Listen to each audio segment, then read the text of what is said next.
Okay, the age of imperialism. So we've ended Manifest Destiny. We've pretty much gone sea to sea with conquering areas within the United States, within the continent. And now we're going to go outside of the continent, mostly for strategic military advantage that we'll talk about in just a second. Now, why is it so important at this point to do this? Well, we've had the scramble for Africa, India, other areas around the world are being taken up by European powers, and the United States really doesn't want to be left out. So keep that in mind as we're going through this. Now, to start us off, we need to look at the 4 major causes of imperialism. And we're going to come back to this political cartoon. So, take a look at it real quick. If you need to pause, you can. But when we come back, we're going to do an analysis of this cartoon, and there's an additional Uncle Sam growing cartoon that we'll also look at to isolate imperialism over time. Now, the 4 causes of imperialism. You went through this with your groups in your reading. So a lot of the things that I'll be talking about, you've read excerpts from, and that way you're going to have a little bit more understanding of what we're talking about. So we're going to go category to category. These are the 4 major causes of imperialism, and this is going to be your first major Roman numeral under imperialism. So if you want to go ahead and label your notes and kind of set them up the way that you're going to understand. Okay, number 1, new markets and raw materials. Now here's what this comes down to. We've talked about the Gilded Age, this growth of big business and industry. Well, as we're growing big business and industry, as we're increasing farming in the West also, you're going to have a surplus of goods. Now, what are we going to have to do with those surplus of goods? We're going to have to sell them, and we're going to have to find markets for the United States to sell their goods. Now, these overseas markets will be seen as a safety valve for overproduction in the United States within the Gilded Age, and that overproduction we've seen has caused some panics, particularly within the late 1800s. And this search for new market is going to help solve some of that. We are competing with other nations, Germany and other European nations, that are taking colonies in Africa, Asia, Latin America, and the Caribbean. Okay, so it's going to be very important to us. Now, the 2 areas that we are going to focus on for new markets, China is going to be one, and you've looked at the open door notes with China. That's going to come about a little bit under Teddy Roosevelt's administration. We'll talk about it then. But also the idea of Pan-Americanism. And Pan-Americanism is brought to us by a man named James Blaine. James Blaine is the Secretary of State under Presidents Garfield and Benjamin Harrison. And really, Pan-Americanism is the idea that the United States is going to be kind of the big sister to Latin America. Not that Latin America necessarily needed a big sister, but this is kind of going to be our foreign policy with Latin America for a period of time. The big sister policy is what it's going to be called. And this is the idea that the United States will offer leadership to Latin America. We will open up markets in Latin America for U.S. profits and kind of have a working relationship with nations in Latin America, particularly in the 1880s. Our first Pan-American conference will be in Washington, D.C. in 1889, and the United States will give several proposals. They will be rejected by Latin American countries, pretty much saying that they're fearing U.S. interference in their nations and U.S. dominance. Okay. Now this we'll keep the doors open for future conferences later on, which we'll be talking about. Okay. So this need for raw materials, I just want to show you a quick graph so that you can kind of get an idea. If you look here, you see in the 1870s to early 1880s, there's kind of a close relationship between imports and exports. But you start to see that break away right around the time we get to around 1890, because we've had the second industrial revolution. Now we have all these goods that we are needing to export because we're having the surplus.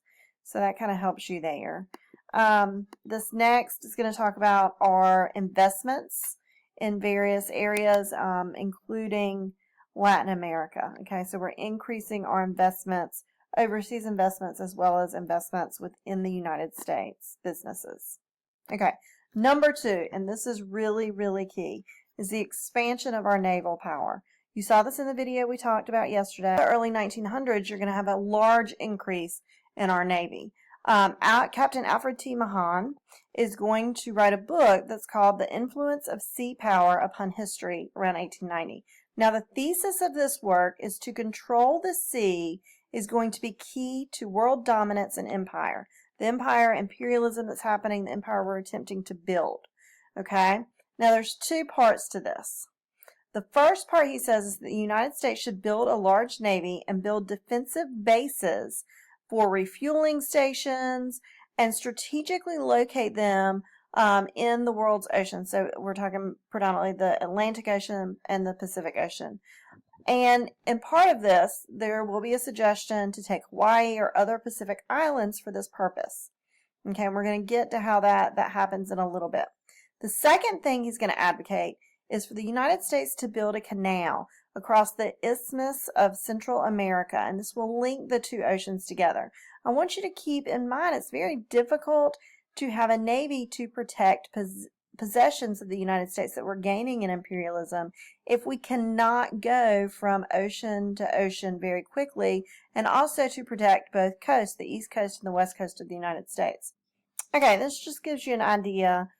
We've talked about this before, earlier on in American history, about the idea when we were talking about explorers that to get from this area in the Caribbean, you would have to go around South America to get to the West Coast. Now, of course, having this canal, which will eventually be the Panama Canal, right here, and we'll talk about how we get that a little bit more tomorrow with an activity you're going to do.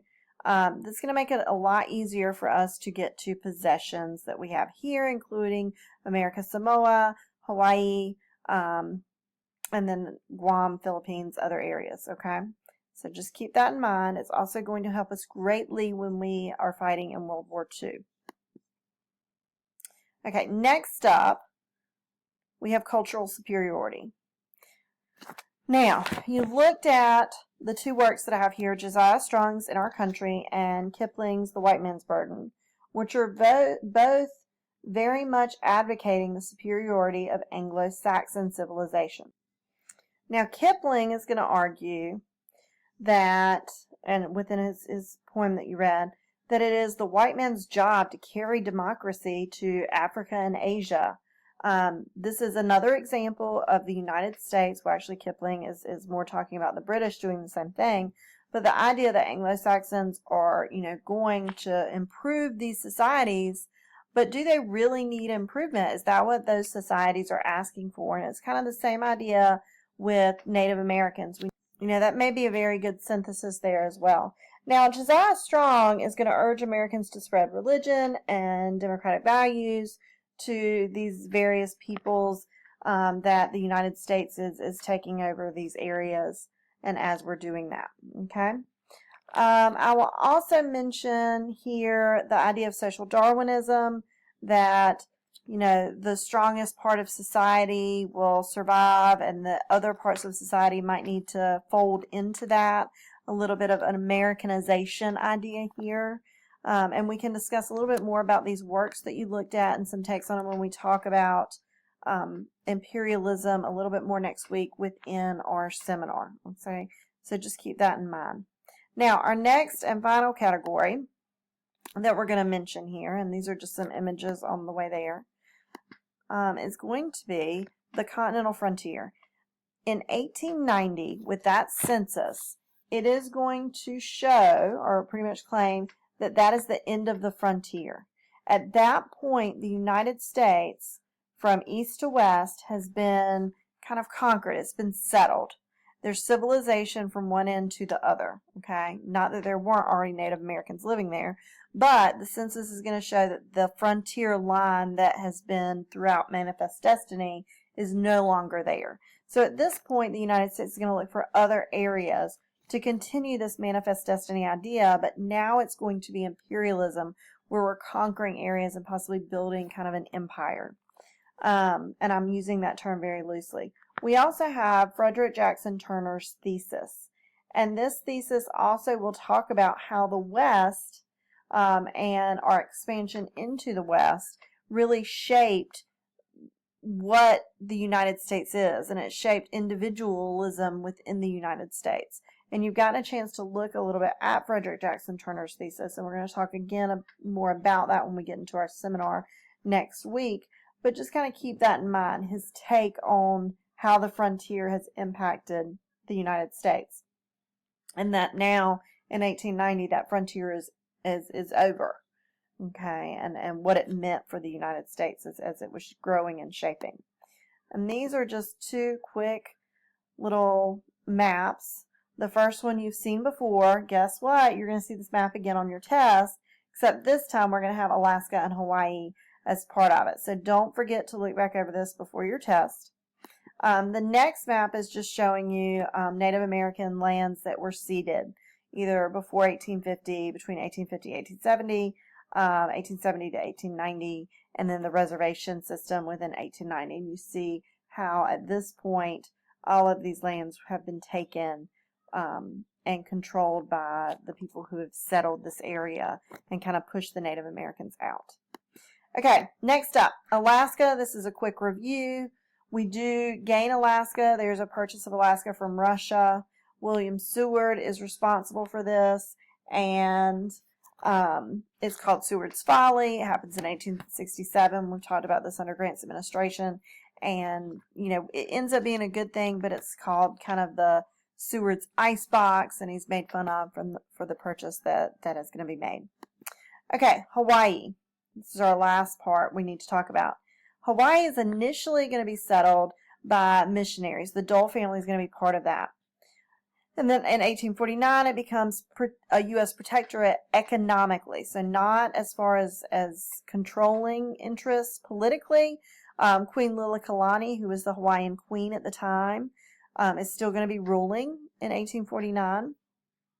And her slogan here is Hawaii for the Hawaiians, meaning that Hawaii should be for the Hawaiians. It shouldn't bow down and change for the Americans that are coming over, either for agricultural purposes or for missionaries, okay, that may be coming over to spread religion. In 1875, we're going to get the Reciprocity Treaty, and this is the deal. In Hawaii, the major product at this point is going to be sugar. You've had a lot of U.S. businessmen that have come over, including, the Dole family is part of this, and they have come over to profit from the sugar industry. Now, here's the problem. If they're sending sugar into the United States, they're trying to import it into the United States from Hawaii. Hawaii is not part of the United States, so there's going to be a tariff on that product. Now, the Reciprocity Treaty is going to allow Hawaiian sugar to get a preferential treatment into the United States, meaning less tariffs, if Hawaii allows the United States to lease ports. And this is going to be renewed. Think of what we'll eventually get Pearl Harbor from this. And in 1887 is when that happens. It gets renewed and the United States will receive rights to Pearl Harbor. Now, the McKinley tariff in 1890 will actually increase the tariff on outside sugar. And it's going to give Colorado, who's growing sugar beets, and that's how they get sugar from there, the advantage. So Hawaii will no longer have the advantage. That's going to upset a lot of the sugar growers, a lot of American businessmen who are profiting from this. And so in 1893, American businessmen, including Stanford Dole, who is one of the leading sugar growers there, will back an uprising against Queen Liliuokalani. Okay? They are openly assisted by American troops who are really unauthorized by the U.S. minister in Hawaii at the time. And there's a saying that's called, "The Hawaiian pear is fully ripe, and this is the golden hour for the United States to pluck it." And so they will have this armed uprising. They'll boot out Queen Liliuokalani, no longer be controlling Hawaii, so no longer Hawaii for the Hawaiians. They attempt to annex, the United States will attempt to annex Hawaii. A treaty for annexation is passed, but Cleveland will refuse to sign it. Stanford Dole takes over at this point, and he will control the Republic of Hawaii through 1894, through 1898. Finally, in 1898, we get a joint resolution. It's easier to pass that than a treaty, remember, and we talked about that. Same thing with Texas. Now, one thing that pushes this through in 1898 is the Spanish-American War is approaching, and at this point, that's going to really push that joint resolution through.